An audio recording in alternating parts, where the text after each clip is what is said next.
पूजनीय संत समाज, सज्जनों और देवियों, जो हमारे सामने सत्ता है, यह क्या है? सत्ता, होना, अस्तित्व, इसको हम देखते हैं तो ये जड़ और चेतनमय है। जड़ है और चेतन है। जड़ वह है जो खुद को नहीं जानता है और दूसरे को भी नहीं जानता है। चेतन वह है जो खुद को जानता है और दूसरे को जानता है। ये जड़ और चेतन के लक्षण हैं। गोस्वामी जी ने भी कहा है, जड़ चेतन ग्रंथि परिगई, प्रकृतिम पुरुषम चैव विद्यनादि उभावपि। ये गीताकार ने कहा, प्रकृति और पुरुष दोनों को अनादि जान। कपिल ने बहुत पहले कहा प्रकृति पुरुष। ब्रह्म माया वेदांती कहते हैं, ब्रह्म और माया। भाषाओं में अंतर है, लेकिन एक जड़ सत्ता, एक चेतन सत्ता। ब्रह्मवादियों की माया की व्याख्या कुछ अलग भी है। जो जड़ सत्ता है, जड़ सत्ता निर्भ्रांत समझने में आती है। माया के विषय में बड़ी उलझन है, वह सब यहाँ कहने का अवसर नहीं है। जड़ और चेतन दो सत्ताएं, और दोनों सत्ता मिल करके अस्तित्व है, जो कुछ हमें दिखाई देता है। इसका इस ढंग से संगठन कब हुआ? भावनावादी मानते हैं ईश्वर ने सृष्टि बनाई। क्यों बनाई? प्रश्न करने पर सर राधा कृष्ण ने लिखा है, ईश्वर ने सृष्टि क्यों बनाई, इसका उत्तर आज तक नहीं दे मिला है, आगे भी दे नहीं मिलेगा। सरदार भगत सिंह ने अपनी एक छोटी सी पुस्तक में लिखा है कि मैं दुनिया के समस्त ईश्वरवादियों से पूछता हूँ कि ईश्वर ने दुनिया क्यों बनाई? क्योंकि दुनिया में पाप ताप सर्वत्र, सब जीव दुखी, सब दुखी है, सब दुखी है। कुछ लोग कहते हैं ईश्वर ने करुणा करके दुनिया बनाई। करुणा तब होती है जब कोई दुखी हो। दुनिया ही नहीं थी, कोई दुखी ही नहीं था, कोई था ही नहीं, तो किस पर करुणा किया? करुणा करने से सृष्टि होती है कि सृष्टि होने से करुणा होती है? ये प्रश्न है भारतीय दर्शन में। करुणा से सृष्टि होती है तो इसका मतलब है कि लोग दुखी थे, उनके दुख को दूर करने के लिए सृष्टि बनाई गई। तो वे कहाँ थे जो दुखी थे जब सृष्टि नहीं थी? इसलिए करुणा से सृष्टि बनाई, ये बिल्कुल बेकार है। सृष्टि होने पर करुणा होती है। सृष्टि है तो लोग दुखी हैं तो करुणा की जाती है। किसी के बच्चे हों तो बच्चों पर माँ बाप की करुणा होगी, बच्चे ही नहीं तो किस पर करुणा? सृष्टि ईश्वर ने केवल लीला के लिए बनाई, ये बात समझ में नहीं आती। लीला वह करता जो अपूर्ण है, असंतुष्ट है। जो पूर्ण काम और संतुष्ट है वो लीला नहीं करता है। अब ऐसी लीला कैसी जिसमें सब जीव दुखी हों? चिड़िया का जी जाए लड़के खिलौना, चिड़िया को पकड़ करके बच्चे नोच रहे हैं और वो चे चे कर रहा है और लड़कों को आनंद आ रहा है। ईश्वर तो लीला कर रहा है और सब जीव दुखी हैं। इसलिए लीला समझ में बात नहीं आती। सृष्टि कब से बनाई, किसने बनाई, इसके विषय में जो दुनिया का प्राचीनतम शास्त्र है ऋग्वेद, उसमें अनेक अटकलें हैं और सरल ढंग से है। कोई संप्रदाय की दृढ़ता के लिए कि नास्तिक आस्तिक कहने की बात नहीं, लेकिन एक संदर्भ ऐसा है, और भी जगह जगह है। ऋषि कहते हैं को ददर्श प्रथमम जायमानम स्तनवंतम यद अनस्था विवर्त भूम्या असुर सृगात्मा क्वसित को विद्वांस मुपगात पृष्ठुमें तत्। को ददर्श किसने देखा, प्रथमम जायमानम पहले उत्पन्न होते, स्तनवंतम यत अनस्था विवर्त, स्तनवंतम यानी हड्डी वाला, अनस्था हड्डी रहित, विभर्त धारण करना। जो हड्डी रहित है वह हड्डी वाले को धारण करके गतिशील है। उस हड्डी रहित वाले को निर्मित होते पहले किसने देखा, ये शाब्दिक अर्थ है। इसका भावार्थ है कि सूक्ष्म प्रकृति स्थूल जगत को धारण करके गतिशील है। ये पेड़ पहाड़, पृथ्वी, भूमंडल, चाँद, सितारे, अनेक गोल गोल खंड जो आकाश में घूमते हैं, ये स्तनवंतम है। स्तनवंतम यानी ये हड्डी युक्त है, पार्थिव है, स्थूल है। और अनस्था प्रकृति अनस्था है, वो हड्डी वाली नहीं, बड़ी सूक्ष्म है। लेकिन सूक्ष्म प्रकृति ने इस स्थूल जगत को लेकर के धारण कर रखा है। वह सूक्ष्म प्रकृति, उस सूक्ष्म प्रकृति को किसने उत्पन्न होते देखा है? कपिल ने कहा है मूली मूला भावाद मूलम मूलम। मूल में मूल न होने से अमूल होता है मूल। पेड़ की जड़ होती है, जड़ की जड़ नहीं होती, जड़ बिना जड़ की होती है। मूल का मूल नहीं होता है, जड़ और चेतन मूल है, इनका मूल और कोई नहीं। ये कपिल जी ने कहा।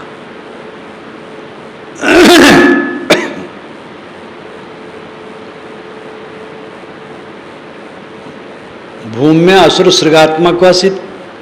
ऋषि कहते हैं भूम्य से अस और असृक बने। इसका अर्थ होता है जमीन से असु प्राण और असृक रक्त बने। असृक कहते रक्त,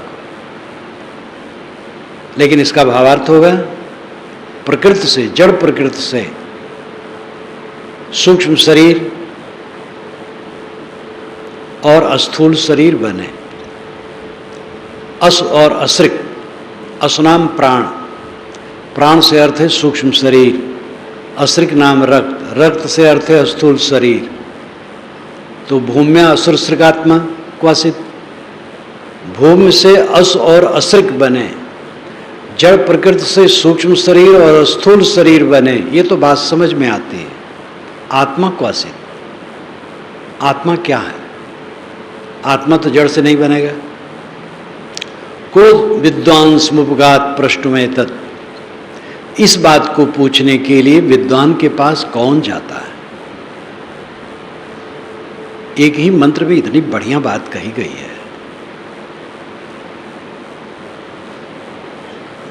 स्थूल जगत को जो सूक्ष्म प्रकृति धारण करके निरंतर गतिशील है, उसको उत्पन्न होते पहले किसने देखा? जड़ प्रकृति से प्राणियों के स्थूल सूक्ष्म शरीर बन गए तो समझ में आता है, लेकिन आत्मा तो जड़ नहीं, वो चेतन है। वो कहाँ से आ गया? इस चीज को समझने के लिए विद्वान के पास कौन जाता है? लोग पेट धंधे में लगे हैं बस। तो ये इतना महत्वपूर्ण प्रश्न है कि सूक्ष्म प्रकृति को उत्पन्न होते किसने देखा है? मतलब है ये सब है, नित्य सत्ता है। जड़ चेतन किसी से पैदा हुए तो वो किससे पैदा हुआ, फिर वो किससे पैदा हुआ, फिर कोई स्थिरता न रहेगी। जड़ चेतन दोनों नित्य हैं और उनमें गुणधर्म है, उनके गुणधर्मों से उनकी स्थिति नित्य है। जड़ द्रव्यों में स्वतः सिद्ध क्रिया है। हवा की क्रिया स्वतः सिद्ध है, पानी की क्रिया, मिट्टी की क्रिया, आग की क्रिया स्वतः सिद्ध है। सूक्ष्म द्रव्यों में, जड़ द्रव्यों में जो क्रिया होती है वो उसमें अनादि निहित है, सदा सदा ये गतिशील है। मिट्टी, पानी, आग, हवा कहें, ऑक्सीजन, हाइड्रोजन, नाइट्रोजन कहें, ऑक्सीजन, हाइड्रोजन, नाइट्रोजन इत्यादि 100 से अधिक तत्व कहे जाते हैं, लेकिन उनको चार में समाहार किया जाता है: ठोस, तरल, वायव्य, अतिवायव्य। हम लोग उसको सहज ढंग से कहते मिट्टी, पानी, आग, हवा। चाहे 100 से अधिक तत्वों के नाम गिनाएं, चाहे मिट्टी, पानी, आग, हवा का है। ये जड़ द्रव्य नित्य अनादि, इनके गुणधर्म इनमें नित्य अनादि हैं। इनसे जगत प्रपंच अनादि है। इसमें कुछ आरंभ नहीं है, सदा से है। पहले बीज है कि वृक्ष? अगर बीज है तो कहाँ से आया बिना वृक्ष के? और वृक्ष है तो बिना बीज के वृक्ष कहाँ से आया? इसलिए बीज से वृक्ष, वृक्ष से बीज, ये सब समय है। मुर्गी से अंडा, अंडा से मुर्गी। स्त्री पुरुष के बिना दूसरे बच्चे नहीं होते। तो जगत जो वर्तमान में है ये सब समय है। इसमें मूड मारने की जरूरत नहीं कि कहाँ से हो गया। हमारी एक आवश्यकता है ऐसे ईश्वर की जो सब जगह हो, सब कुछ जानता हो और कुछ भी कर सकता हो, सर्वत्र व्याप्त, सर्वज्ञ और सर्वशक्तिमान। सर्वत्र व्याप्त, हर जगह वो है, सर्वशक्तिमान है, कुछ भी कर सकता है, लेकिन वो अच्छा करता, बुरा नहीं। और सर्वज्ञ, सब कुछ जानता है। इन तीन गुणों से संपन्न एक शक्ति हमें चाहिए।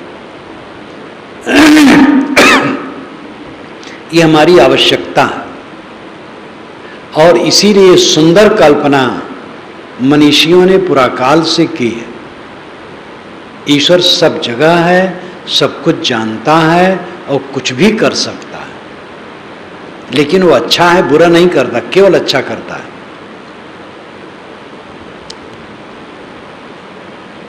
ये हमारी आवश्यकता है, लेकिन इस आवश्यकता की पूर्ति होते दिखती नहीं। वो हर जगह है, सब कुछ जानता है और कुछ भी कर सकता है, सब होता है। कुछ वर्ष पूर्व नेपाल में राज परिवार को, एक भाई के राज परिवार को सगे संबंधी सहित एक फंक्शन में सब इकट्ठे थे, साफ कर दिया गया, गोली से उड़ा दिया गया। वहाँ था वो, सब जानता था, रोक सकता था, हुआ नहीं। अगर कुछ ऐसा प्रतिबंध है कि ईश्वर नहीं रोक सकता है तो ईश्वर स्वतंत्र तो नहीं हुआ, सर्वशक्तिमान तो नहीं हुआ। वो तो एक उदाहरण दिया। आपके भारतवर्ष में सामूहिक हत्याएं होती हैं, आगजनी होती है, लूटमार होती है, डाका पड़ते हैं, राहजनी होती है, बड़े बड़े गबन होते हैं, कोई बाहर से पता नहीं चलता है। बड़ी सभ्यता से दफ्तर में बैठे बैठे अरबों खरबों रुपए कवारा न्यारा हो जाता है। ईश्वर हर जगह है, सब जानता है, रोक नहीं पाता है। पाप जितना दुनिया में होता है, इसी दुनिया में आप सब हैं, उसको गिनाने की जरूरत नहीं। मत्स्य न्याय, बड़ी मछलियां छोटी मछलियों को खा रहे हैं, गरीब लोग चूसे जाते हैं, जितने कानून बनते हैं गरीब उसमें पिसते हैं। सदैव कमजोर पक्ष पिसता है हर जगह। कैसा विचित्र संसार है। और ईश्वर हर जगह है, कुल जानता है। और ईश्वर इतना बलवान है, चाहे तो सूरज पर कमल खिला दे और चाहे कमल पर सूरज खिला दे, इतना बलवान है। सूरज से ईश्वर से निवेदन करना चाहिए कि वह सूरज पर कमल, कमल पर सूरज न खिलाए, दुनिया से पाप ताप को दूर कर दे, लेकिन नहीं कर पा रहा। तो हमारी कल्पना बड़ी सुंदर है।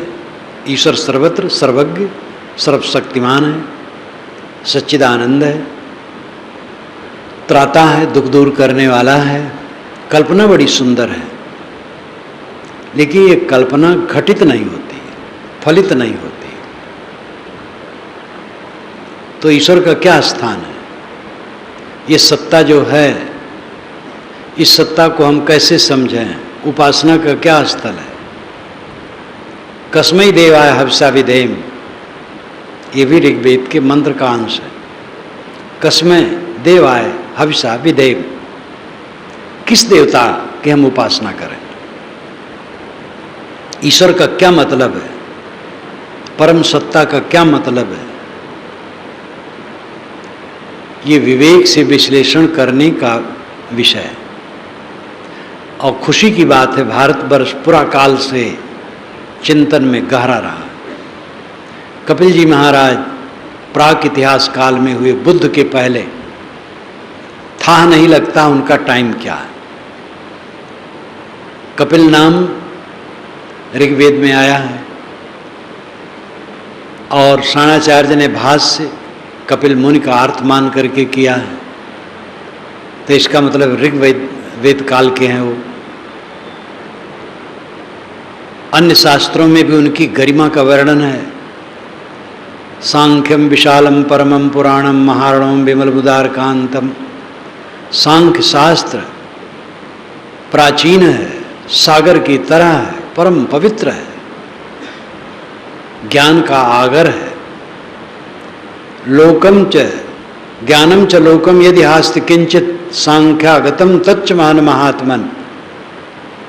है महात्मन, इस दुनिया में जहाँ कहीं कुछ भी ज्ञान है वो सांख्य से आया। ज्ञानम च लोके, इस लोक में जितना ज्ञान है, ज्ञानम च लोके यदि हास्त किंचित यत इह अस्त किंचित, इस संसार में जो कुछ थोड़ा और ज़्यादा ज्ञान है, सांख्यागतम तच्च महान महात्मन। अय महात्मन, वो सांख्य से आगत है, सांख्य से आया है।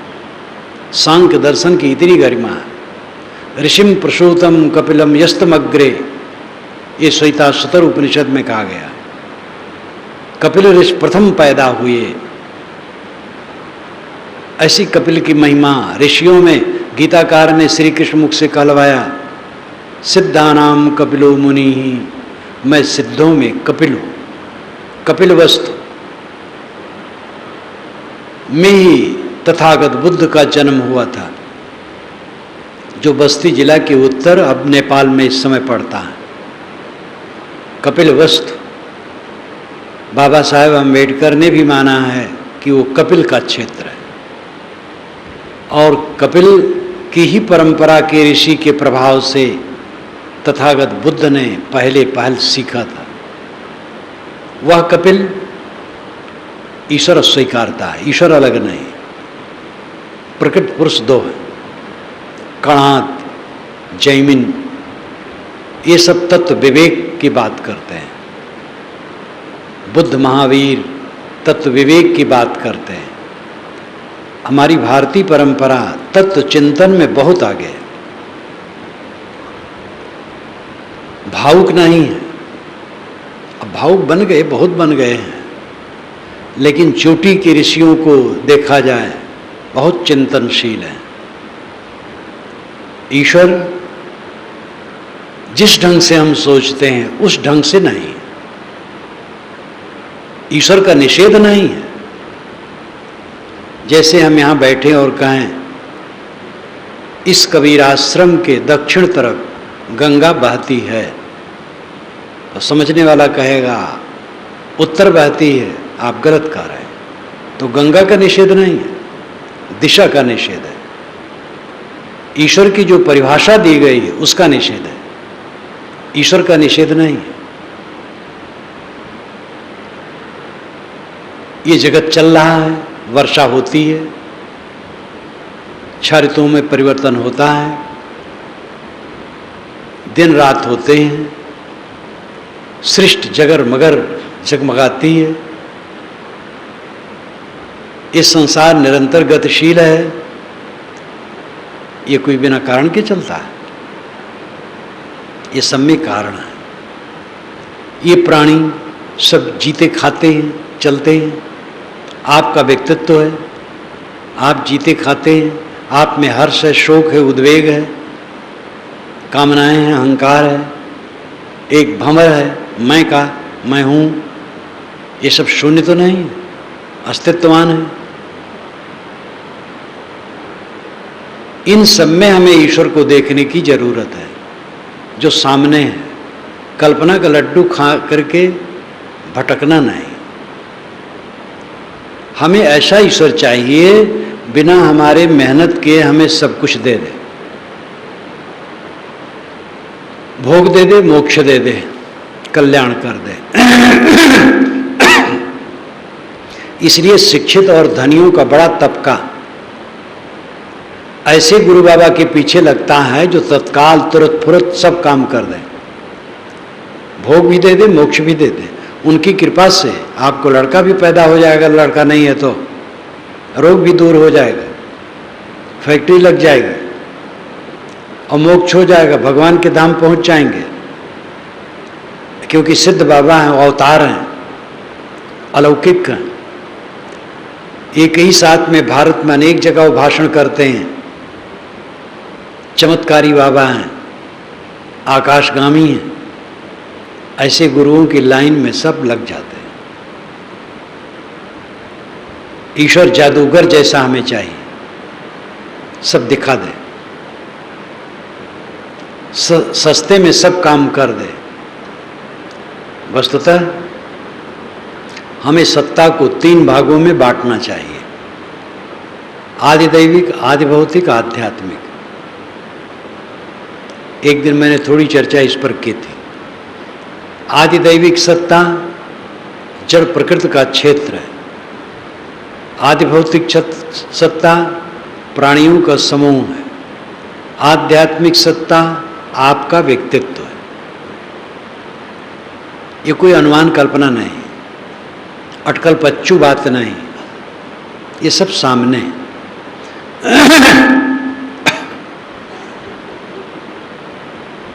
वैदिक भाषा के अनुसार प्राकृतिक शक्तियों को देव कहते हैं। सूरज चमकता है देव है, चांद चमकता है देव है, तारे चमकते हैं देव है, पानी देव है, हवा देव है, आग देव है, पृथ्वी देव है। प्राकृतिक शक्तियां देव हैं।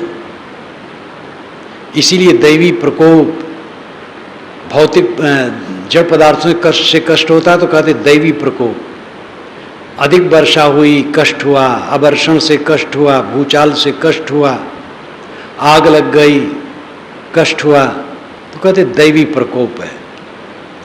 यानी प्राकृतिक, जड़ प्राकृतिक शक्तियों द्वारा कष्ट की प्राप्ति। इसलिए जड़ क्षेत्र है, ये आदिदैविक क्षेत्र है। आदि कहते आधार को, आदिदैविक का अर्थ हुआ जिसका आधार देव हो, वह क्षेत्र, यानी जिसका आधार जड़ प्रकृति शक्ति हो। यह स्थूल जगत का आधार जड़ प्रकृति शक्ति है। और इसी को वेद के ऋषि ने कहा, को ददर्श प्रथमम जायमानम, इसको पहले उत्पन्न होते किसने देखा? प्रकृति के हमें विषय में विश्लेषण करना चाहिए। पूर्वी हवा चलती है तो पूरब से कोई देवता ठेलता नहीं, पश्चिमी जब चलने लगती तो देवता पश्चिम जाकर के ठेलने लगता है पंजाब की तरफ से। ऐसी बात नहीं, वो प्राकृतिक क्रिया है। नदियां बहती हैं, उसको कोई ठेल नहीं रहा है देवता। समुद्र में तरंगे उठती हैं, हा हा, उसमें कोई सचैतन्य देवता कुछ नहीं कर रहा है। वो प्रकृति शक्ति ही देव कहलाता है। स्वयं गतिशील है। गुण और द्रव्य, द्रव्य और क्रिया ये अभिन्न है। द्रव्य की शक्ति क्रिया है, क्रिया ही से वस्तु की शक्तिमत्ता का प्रकटीकरण होता है। यदि क्रिया ना हो तो शक्ति का अनुभव नहीं होगा। द्रव्य में गति है, क्रिया है, वो स्वतः सिद्ध है। पढ़े लिखे लोग भी कहते हैं, भावनावादी, जिनके दिमाग पर देव चढ़ा है, कृपा करने वाला देव, कहते जड़ तो क्रियाहीन है, क्योंकि जड़ में कैसे क्रिया होगी? ऊपर से देवता कोई प्रेरणा करता तब क्रिया होती है। यानी पानी बरसता है तो कोई जानबूझ करके जानने वाला देवता बरसाता है। जानने वाला देवता बरसाए तो खेत में बरसाए, सड़क पर नहीं बरसाएगा। सड़क में कीचड़ हो जाता है, केवल खेत में बरसाएगा।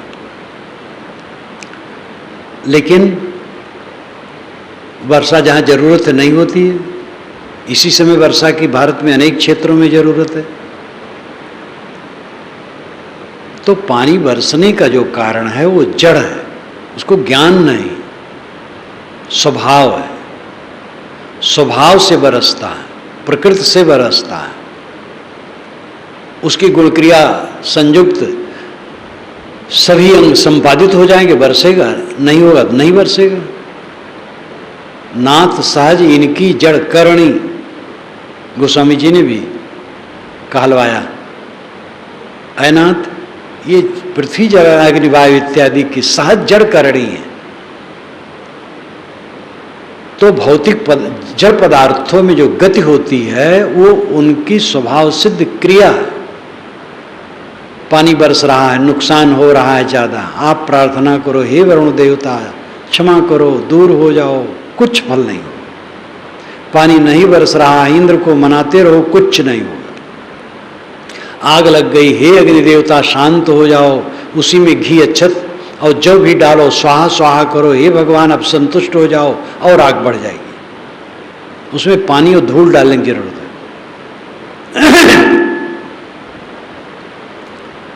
जड़ प्रकृति को हमें ठीक से समझना चाहिए, हम उसको ठीक से नहीं समझते, भावना लाद करके समझते हैं। देवता कहा तो देवता मतलब हो गया सचैतन्य, वो कृपा करेगा। आग कौन कृपा करेगी? आग को समझो और आग से उपयोग करो। सूर्य सबसे बड़ा देवता माना गया है। एकम सद विप्रा बहुधा बदंती, जो ऋग्वेद में आया है वो एकम सद आदित्य है। उसको पढ़िए तब आपको पता लगेगा।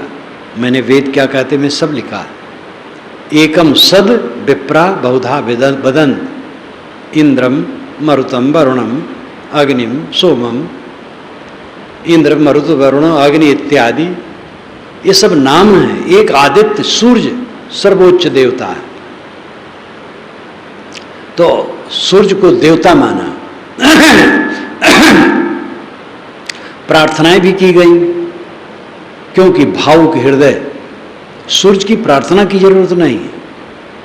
ठंडी में सूर्य के ताप का अधिक सेवन, गर्मी में कम सेवन, उसका प्रकाश घर ऐसा बनाओ जिससे सूरज का प्रकाश किरणें घर में आवें, हवाएं आवें। शाला का वर्णन वेदों में बड़ा सुंदर, अथर्ववेद में कैसे घर बनाना चाहिए, ये सब प्रयोग करो। जड़ प्रकृति के गुणधर्मों को समझो और उनका अच्छा उपयोग करो। आदि दैविक ईश्वर प्रकृति की शक्तियां, उनको समझो और समझ करके उनका अच्छा उपयोग करो। मिट्टी का, पानी का, आग का, हवा का, सूरज का, चांद का, समुद्र का, नदी का, हवाओं का, ये सब का आप अपने विवेक से समझ करके अच्छा उपयोग करो, सेवन करो। ये ईश्वर की उपासना होगी। सूरज की किरणों का सेवन ठंडी में ज़्यादा करो, गर्मी में कम करो। इसी प्रयाग में ह्वेनसांग ने लिखा है, जो चीन का महात्मा था, बौद्ध मत का, बृहत्तर भारत में घूमा है, आसपास के देशों में भी। मेरी एक डायरी है, मेरी और ह्वेनसांग की डायरी, पूरा मैंने विवरण लिखा है। इतिहास में तो थोड़ा आता है। मेरे हाथ में उनकी डायरी मिल गई, लग गई, तो उनकी डायरी के आधार पर मैंने अपनी डायरी लिख दी, मेरी और ह्वेनसांग की डायरी।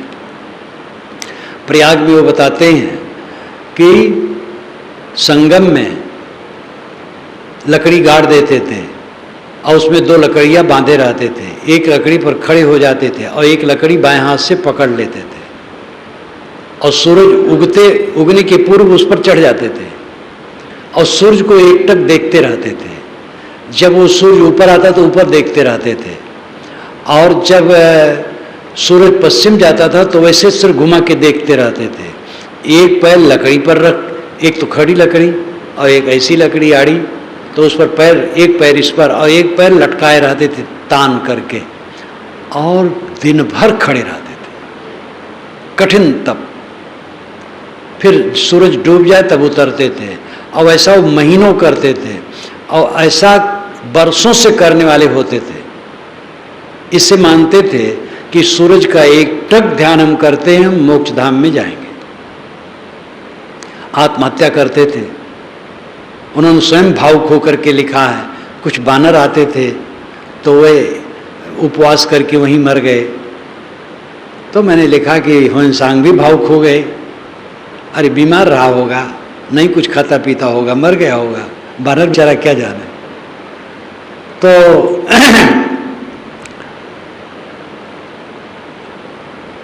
ये सब प्राकृतिक शक्तियों को देव मान करके पूजने की प्रवृत्ति, वो प्रभाव आज भी चलाया है। तो एकम सद आदित्य, सूर्य, वेद में मैंने सब लिखा है और विचार हर जगह बताया है। ये उपयोग की चीज है, प्रार्थना की नहीं। सूरज की प्रार्थना नहीं करना है, सूरज को समझना है, सूरज का प्रकाश लेना है।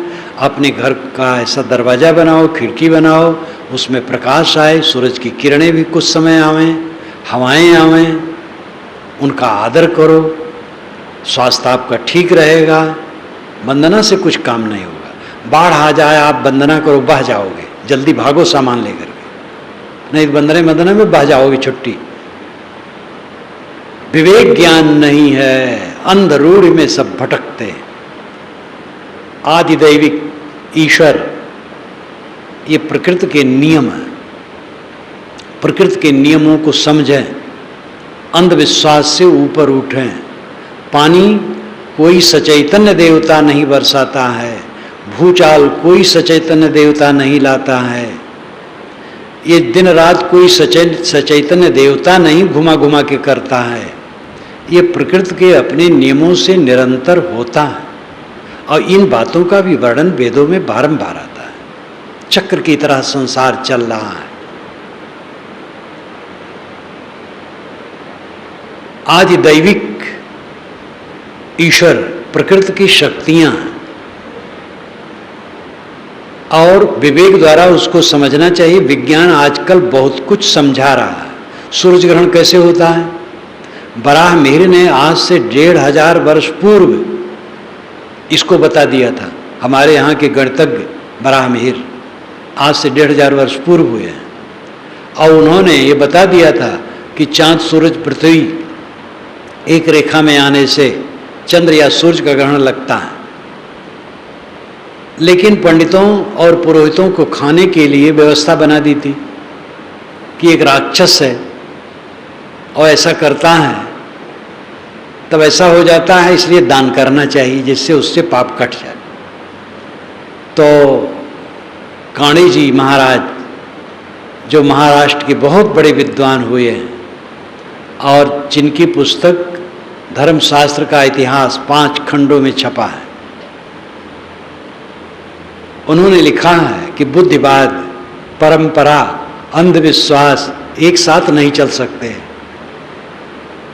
बहुत उदार होकर लिखा है कि बराह मिहिर एक तो बुद्धिवाद की बात करते हैं, फिर परंपरा, पंडितों की पेट पूजा के लिए वे दान कराने के लिए उसमें लगा देते पुछल्ला, अंधविश्वास में पड़ जाते हैं। अब बामन काणे स्वयं पंडित थे, स्वयं विचारवान और महाविद्वान थे, लेकिन उन्होंने बहुत बढ़िया कहा, बुद्धिवाद, परंपरा, अंधविश्वास एक साथ नहीं चल सकते। बुद्धिवाद है तो परंपरा पर विचार करना होगा, परंपरा की अच्छी बातें लेनी होगी, गलत को छोड़नी होगी, और अंधविश्वास से एकदम छोड़ना होगा। तो आजकल तो विज्ञान में पढ़ करके आप बहुत कुछ जान सकते हैं, अंधविश्वास से ऊपर उठ सकते हैं, लेकिन दिमाग पर इतना छाया है। एक इंजीनियर ने मुझसे कहा, गुजरात में अक्षरधाम जब देखने के लिए बुलाए तो उन्हीं का भक्त एक इंजीनियर नौयुवक था, तो हम लोगों को स्पेशल लेके घुमाने चला।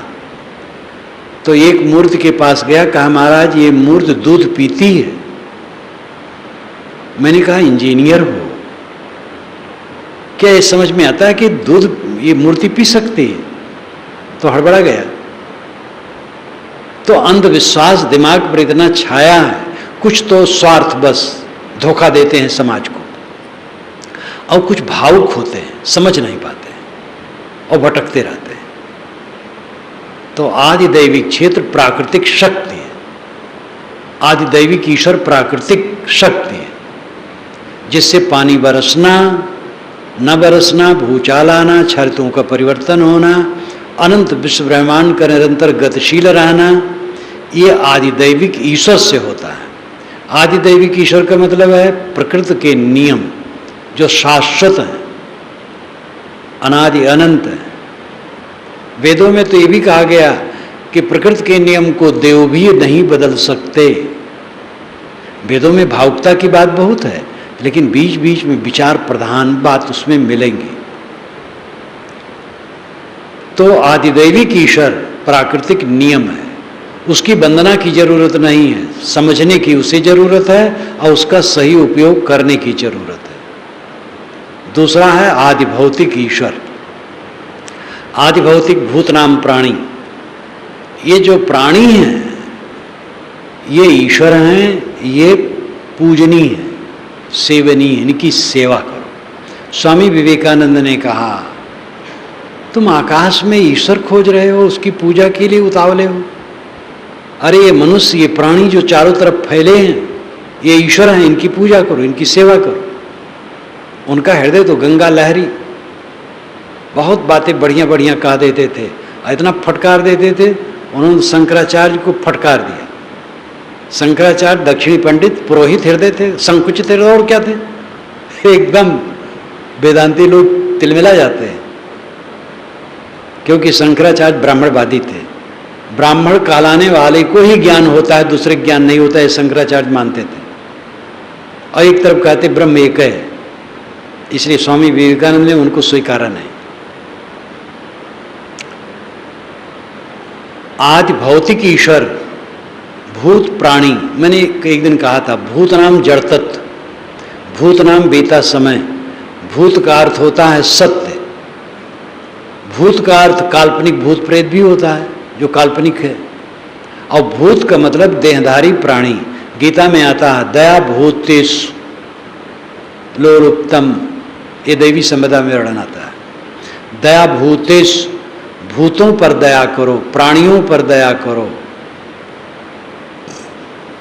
तो आदि भौतिक देव, आदि भौतिक ईश्वर प्राणियों का समूह है। सहस्रीर्षा पुरुषा सहस्राक्ष सहस्रपाद सब भूमि विश्वतो व्यत्तातिष्ठत दशांगुलम, ये ऋग्वेद का मंत्र है। उस विराट पुरुष के हजारों हाथ पैर सिर ग्रीवा हैं, वो सब तरफ से घेर करके 10 अंगुल के ऊपर बैठा है।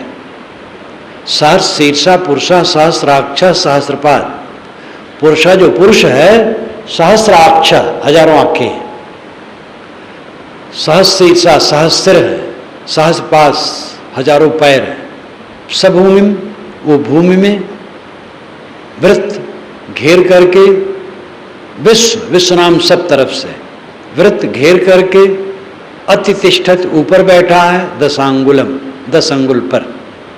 वेद के अधिकतम मंत्र भुजौल होते हैं।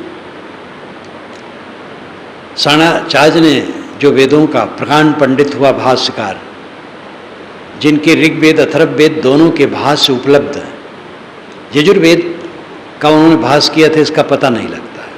सामवेद तो अलग है ही नहीं, वो सब ऋग्वेद ही है। सामवेद में कुल अपने 75 मंत्र हैं बस, और सब ऋग्वेद के मंत्र हैं। कोई ऋग्वेद का अर्थ कर दिया तो सामवेद की जरूरत नहीं। तो ऋग और अथर्व ये 2 वेदों का भाष्य साणाचार्य का है।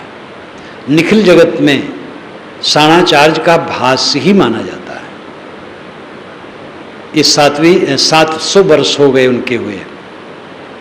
उन्होंने जो अर्थ किया है इसका, सहस्रीसा पुरुषा सहस्राक्षा सहस्रपाद, मैंने अपने वेद में उसको उनका मूल भी नीचे दिया, ऊपर हिंदी में दिया अर्थ।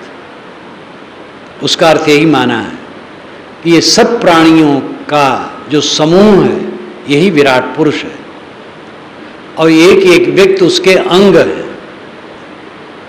जिसको दार्शनिक भाषा में समष्टि और व्यष्टि कहते हैं।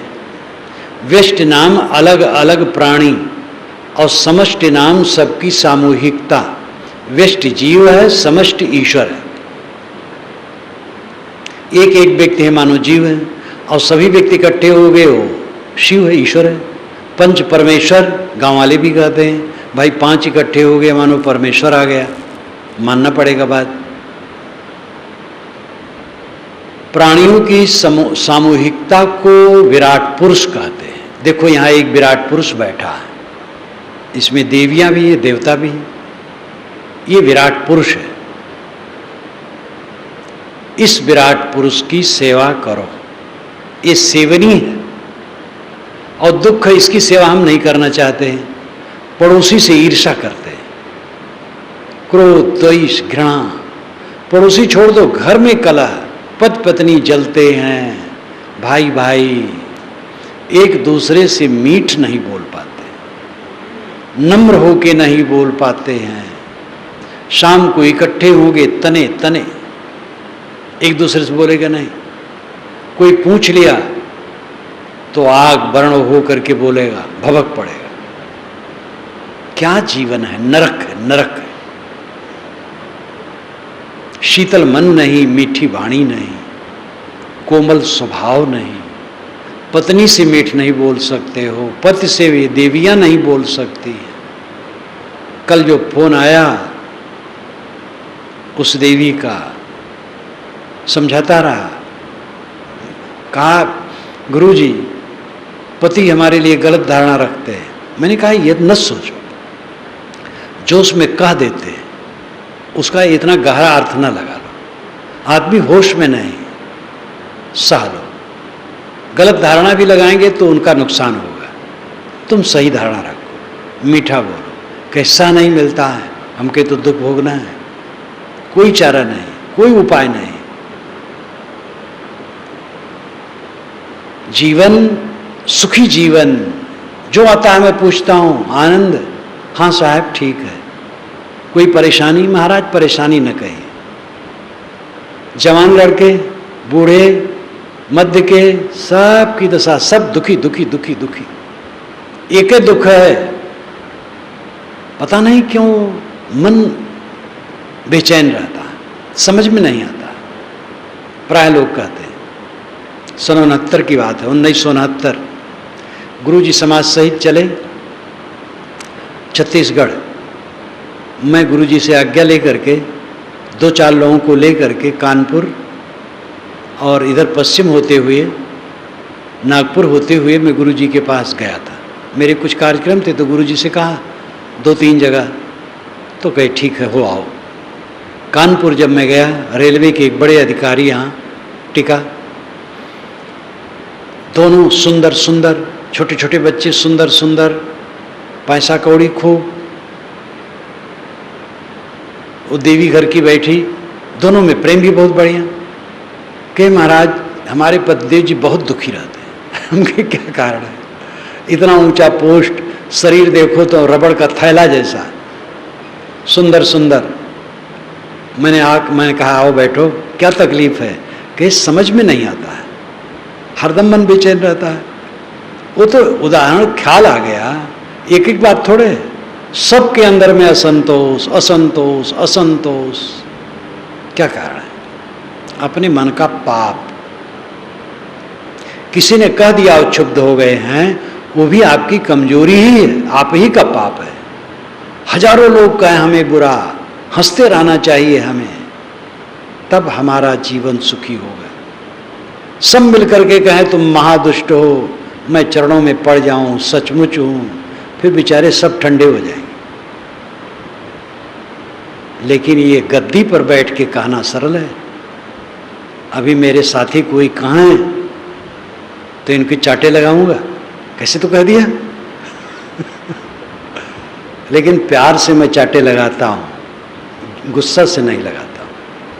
हमारे सुचाल साहब तो कहते रहते हैं हमसे कि मैं आपके पास बहुत दिन रहता हूँ, कभी कभी किसी दिन गुस्सा करते नहीं देखता हूँ, किसी को डांटते नहीं देखता हूँ। तो मैंने कहा बता करके डांटूंगा, अकेले में डांटता हूँ जिनको डांटना होता है, कभी आपको भी डांटोगे तो इनको भी डांटा तो ये हंस करके भगे। दुख अपने मन का पाप है। भूख लगी हो, भोजन न मिले तो दुख है, तन ढकने वस्त्र न हो तो दुख है, रहने की छानी न हो तो दुख है, और ये सबको है। अब पाप जो है उसको कहाँ ले जाओगे? जलाओगे तब सुखी होगे। हमारे चारों तरफ जो प्राणी हैं ये परमात्मा है, जात पात कुछ नहीं, जात पात सब छूट, मनुष्य मात्र परमात्मा, प्राणी मात्र परमात्मा, एक चींटे कीड़े मकोड़े सब परमात्मा। इसलिए जितना बन सके किसी जीव को तकलीफ न दो। किसान खेती करता है, वो जीव नहीं मारता है, खेती करना उद्देश्य। प्रश्न हो सकता है दवाई डालता है, दवाई डालने में भी उसकी इच्छा है अन्न की रक्षा, अन्न की रक्षा केवल चाहता है, कीड़ा मारना नहीं चाहता है। अब कीड़े मरते हैं तो मजबूर है, क्या करेगा, मेहनत करता है, अन्न की रक्षा करना पड़ता है। किसान पापी नहीं है, किसान विश्व भगवान है, विश्व भगवान जगत पालक है कहते हैं।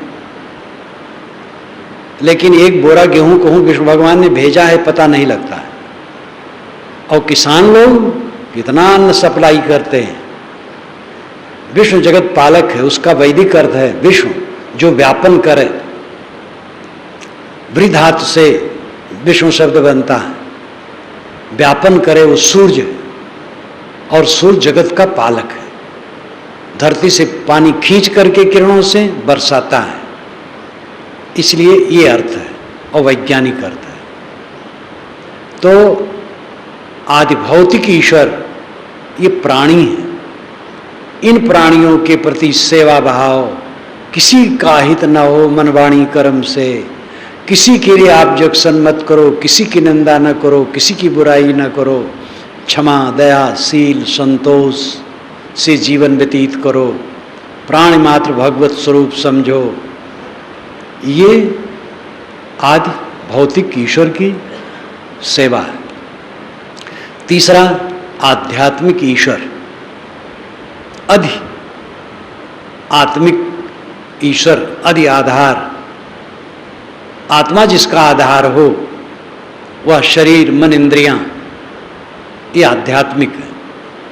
शरीर इंद्री मन आध्यात्मिक है, क्योंकि आत्मा से जुड़े हैं। आध्यात्मिक ईश्वर क्या है? आत्मा। आप स्वयं ईश्वर हैं। इसलिए हमारे ऋषियों ने कहा डंके के चोट पर अहम ब्रह्मास्मि। याज्ञवल्क्य ने तो कहा जो कहता देव अन्य है मैं अन्य हूं, वो देवताओं का पशु है। और जैसे एक एक मनुष्य के कई गायें होती हैं और कोई गाय उसके हाथ से निकल जाए तो उसको बड़ा कष्ट होता है, ऐसे बहुत से मनुष्य मिलकर के एक एक देव की पूजा करते हैं। कोई मनुष्य अगर देव के हाथ से निकल जाए और कहे मैं ही ब्रह्म हूँ, तो देवता खुश नहीं होते हैं। ये देवताओं का परिहास उन्होंने किया है। बृहदारण्यक उपनिषद में यह है, उपनिषद 16 में मैंने लिखा। तो हमारे यहाँ चिंतन पूरा काल से देखो एकदम धारदार, परमात्मा ब्रह्म आत्मा है। ये वेदांत की घोषणा, जो वेद का अंत भाग है, इसको आप वेद की घोषणा कह सकते हैं। परिद्यावा पृथ्वी सद्युत्वा परिलोकान परदिशा परिस्व ऋतस्य तंतुम विततम विचरते तत्पश्यत तद्भवत तदासीत, ये भी वेद मंत्र है। द्यावा पृथ्वी अनेकों लोक, सब में पर विशेषण लगा करके समग्रता सूचक अर्थ प्रकट करते हैं ऋषि कि सब में ऋतस्य तंतुम विततम, ऋत के तंतु परिपूर्ण, प्रकृति के नियम परिपूर्ण, लेकिन विचित्र जो इसको चीर देता है, प्रकृति को भी भेद देता है। तद्भवत तत्पश्यत तद्भवत तदासीत, तत्पश्यत उसको देख लेता है, तद्भवत वही हो जाता है, तदासीत वही है ही। इसका सरल अर्थ है कि सारा संसार प्रकृति के नियमों से गुथा है, लेकिन इस जड़ प्रकृति से भी ऊपर उठ करके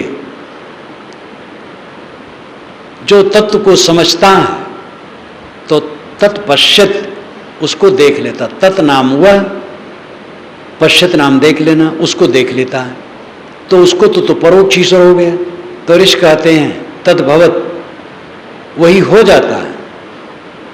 तो हो जाना तो नकली, कोई थानेदार हो गया, फिर रिटायर्ड हो गया, फिर कंडा बीनता है। एक थानेदार कंडा बीनते थे, रिटायर्ड हो गए थे, घर में थे, बूढ़े हो गए थे, घर से बड़ा तिरस्कार था, तो खेत में जाए तो सूखे गोबर को बटोरना, तो रिटायर्ड हो गया, तब कंडा बीनना पड़ेगा। तद्भवत हो गया तो फिर बदल जाएगा। तो ऋषि कहते हैं तदासीत, वही वो है ही, वो वही है, यानी परमात्मा ही है। परोक्ष में नहीं भटकना। एक दिन मैंने कहा था प्रत्यक्ष परोक्ष अपरोक्ष तीन विषय। प्रत्यक्ष जड़ जगत है, परोक्ष अलग ईश्वरादि धारणा है, और अपरोक्ष आत्मा है। आत्मा ही परमात्मा है। कस्तूरी कुंडल बसे मृग ढूढ़ है बन माए, तैसे घट घट राम है दुनिया जानत ना है। साहिब का युग था वैष्णव का, और वैष्णव से वो ज़्यादा जुड़े थे, इसलिए उनकी भाषा में परम तत्व के लिए राम शब्द का प्रयोग अधिक है। ब्रह्म वाला समय नहीं था, वो उपनिषद काल था जब ब्रह्म का समय था, वेद काल उपनिषद काल। कबीर साहब का काल वैष्णव का था, और वैष्णव से वो जुड़े थे, इसलिए वो राम कहते। तैसे घट घट राम है दुनिया जानत ना है। अल्लाह राम जीव तेरी नाई, उन्होंने अपरोक्ष बोध पर जोर दिया। आध्यात्मिक ईश्वर आपका आत्मा है जो उपासनीय है। आदि दैविक ईश्वर विचारणीय है और उपयोग करने की वस्तु है। आदि भौतिक ईश्वर आदर योग और पूजनीय है। आध्यात्मिक ईश्वर उपासनीय है। आदि दैविक ईश्वर यानी प्रकृति की शक्तियाँ, इनको समझना चाहिए, जिससे आप निर्भ्रांत हो। पानी न बरसे तो हवन और कीर्तन के चक्कर में न पड़े। पानी बरसने होगा तब बरसेगा, भ्रम में न पड़े। जड़ शक्तियों को ठीक से समझें, उपयोग करें। और आदिभौतिक ईश्वर ये प्राणी है, प्राणी मात्र परमात्मा, इनकी सेवा करें, तकलीफ किसी को न दें। और आध्यात्मिक ईश्वर स्वयं आत्मा है, अपने मन को समेट करके स्वयं में लीन हो, जो यहाँ ध्यान का विषय है। आध्यात्मिक ईश्वर ही उपासनीय है, आत्मा ही उपासनीय है। उपनिषद में कहा गया लोक में ईश्वर आत्मा ही उपासनीय है। आत्मा का मतलब है स्वयं। तथागत बुद्ध ने भी कहा पटिवासेयत मत्तना, आत्मा द्वारा आत्मा में निवास करो। गीताकार ने कहा आत्मन्यव आत्मना तुष्ट, आत्मा द्वारा आत्मा में संतुष्ट। प्रत्यक्ष बोध यानी स्वयं प्रत्यक्ष बोध, जिसको अप्रोक्ष बोध कहते हैं। भ्रमना कहाँ है, भटकना कहाँ है, सब समय ईश्वर मिला है। आंखें खोलो, बाहर ईश्वर, ये प्राणी सब ईश्वर हैं। सबके साथ कोमल बर्ताव करो, मीठा बोलो, अत्यंत विनम्र हो के बोलो, संभाल के बोलो। बोलने और देखने, बोलने और लिखने, एक विद्वान ने कहा बोलना और लिखना बहुत संभल के, आपके लिखने का प्रभाव होता है, इसलिए संभाल के लिखो। बोल जैसे आपके मुख से कुछ निकला अगला आदमी प्रभावित होगा, इसलिए बहुत संभल के बोलो। अकड़बाजी न रहे बोलने में, कटुता न रहे, अत्यंत विनय और मीठा वचन रहे, कोमल बोलो। इस प्रकार आदि भौतिक परमात्मा हमारे चारों तरफ फैला है, प्राणी जगत। इनकी पूजा, सत्कार, सद्भावना और अंततः आध्यात्मिक ईश्वर स्वयं आत्मा है। मन को समेटो, आत्मलीन हो जाओ, जो जीवन का परम सुख है। बीच में मैंने कहा था कि सब दुखी, सब दुखी, सब दुखी अपने पाप के कारण। पाप, पाप क्या है? राग, द्वेष, मोह, ममता, आसक्ति।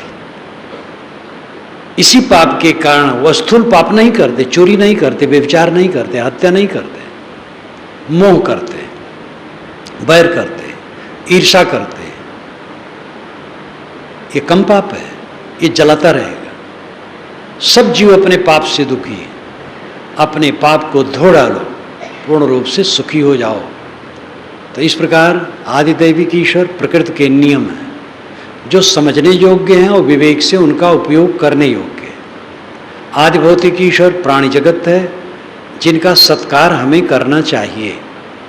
आध्यात्मिक ईश्वर आत्मा है, अपने मन को समेट करके आत्म में लीन होना चाहिए। यही अंतिम ईश्वर उपासना है।